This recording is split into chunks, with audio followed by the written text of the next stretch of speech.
Normadan artıq yağış yağandan sonra biz həmkarlarımızla istəyirik, biz axşam toplaşaq, bunu müzakirə eləyək, görək nə olur, tunelləri su basmasın deyə.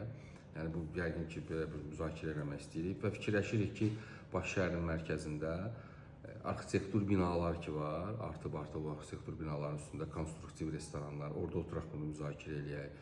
Yaxud da tez-tez quruyan, yeni tez-tez dəyişdirilən o dekorativ ağacların ətrafında oturaq bunu müzakirə eləyək.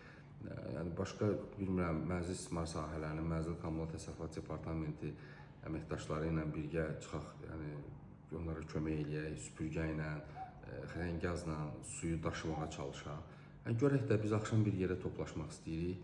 Görək bu toplaşandan sonra bəlkə bu Bakının dərdinə bir çarə tapa bildik. Yəni hər halda bunu biz eləyə biləcəyik.